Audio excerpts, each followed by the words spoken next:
I'm Natalie, and I'm the writer and director of Nothing. Hi everyone, I'm Siti and I played the role of Linda in Nothing. And this is What's in a Scene.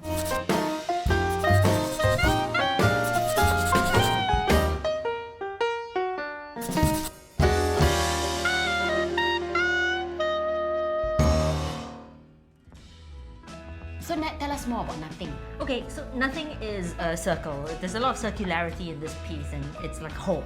So like there's this hole that we sometimes go into, a deathly soullessness and abyss. Also, I was reading Ecclesiastes. Say that one more time. Ecclesiastes. And there was this line in it that we are all but moving shadows, and all our busy rushing ends in nothing. There you go. And so maybe I can also introduce some of the characters in Nothing. They are Mosquito Man, Dog Woman, Daisy, Lan, and Linda. Yeah, and what you're about to watch is a scene from the show, and it's about Lan and Linda. So we'll play and give you a little more about, show you a little more about them. Lan was a national taekwondo champion, representing Singapore in the region and bringing glory to his country. His nickname was Lightning Kick. Linda was a star nurse at the local hospital. Once, when Lan was admitted for an injury, they met and fell in love. 3 years later, they were married. They were a model couple. Then tragedy struck.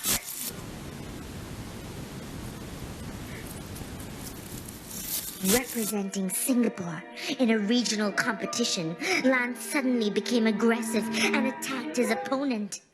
The disciplinary action taken against him was highly publicized in the national newspapers. He was stripped of his position. The public humiliation was too much for Lan to...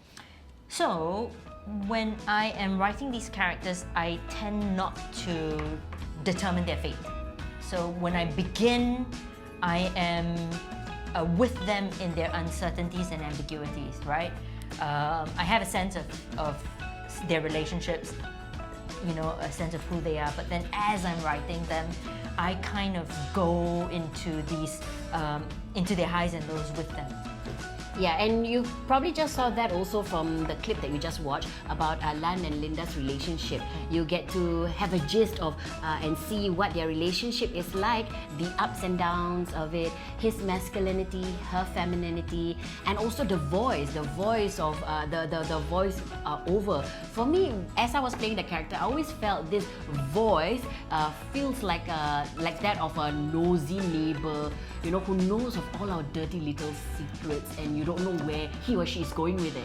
Yeah, and part of that also is, you know, you notice that the performers are, you guys are all, you have these strange gestures, and it's very heightened because, and then of course there's that voice, right? That's very high-pitched helium type voice, and it's sort of a way to kind of prepare the audience that they're going to go into this this narrative that's unpredictable. So it's kind of messing with anything that they might be able to predict about where the piece is going. Yeah, you know. So it's a lot of playing there. Handle. He snapped. Nobody knows anything about Dog Woman. No one knows her coming or her going. No one knows her history or her name. Could she be an ex-convict? Maybe she was a businesswoman who lost all her money when the love of her life stole it and ran away. Maybe she was a political activist. She couldn't possibly... So, Siti, what do you think of all those? You were in this very circular space, right? This world was very circular. What was that like for you as an actor? Can I just say it's really hard to perform in a circular space because there's literally no corner for you to, like, in a way, take a break, okay? Because this space just doesn't let you rest. You're continuously working, you're continuously acting, you're continuously in the space even though you're not in the space. So if you that cannot makes sense. relax one corner. Cannot, literally cannot. No space. And yeah, this space, it's really circular. Everything is circular. The projection, the multimedia video is also circular. Why, Nat? Because it's about love and it's about death. So in writing this piece, and the writing always comes first for me, right? There were two things guiding it, right? And well, the title, nothing, and then but what's nothing about? And for me, the death in nothing, I was looking at what was the opposite of death, and to me, the opposite of death was not life. The opposite of death for me was love, but love not so much in just this kind of romantic kind of love, but this kind of will to be in the space, to feel, to fight against what can be sometimes quite oppressive about living in this place, you know. And I think that the world of nothing is a kind of Singapore. It's always it's a strange, heightened, you know, world populated with these archetypes, right? But you know, it's you know, for me, your character was always a nurse from GH. Yeah, and I always see that she's trapped in this circle, in this motion, that she's going round and round and round, almost like a loop. Therefore, the circle. That's my character. I know. Yeah. Alright, so let's talk about projection and multimedia by the one and only Brian Gotong Tang.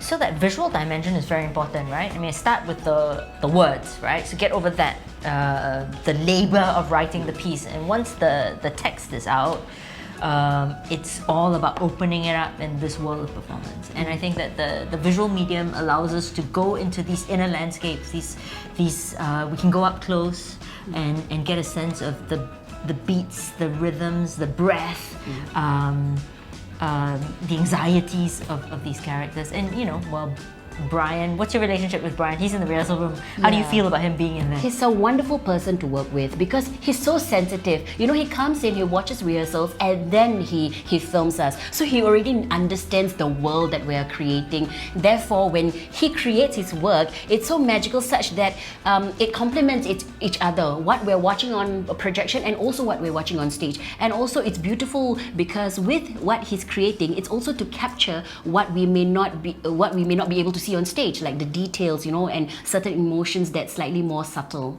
Yeah.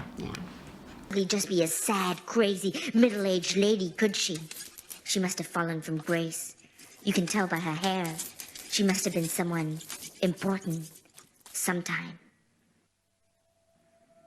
Daisy, Fang, Lan, Linda, and Dog Woman have nothing in common, except that the sum total of their lives amount to nothing. They will now... So I mean, what we're doing in essence is we're building a world, right, around these characters, and everything that's on them is texture, from the red socks to the fact that they all are carrying bags, right? Where are they going? And his diapers, his bad wig, my red hair, your red hair, which I dyed specifically just for you, and you know, his sports kind of thing, and then her Marge hair, right? Yeah, I feel that all these little quirks and these props elevates the style of performance for us. It definitely added a little certain character and a quirk for all of us, therefore making the character already unusual, you know?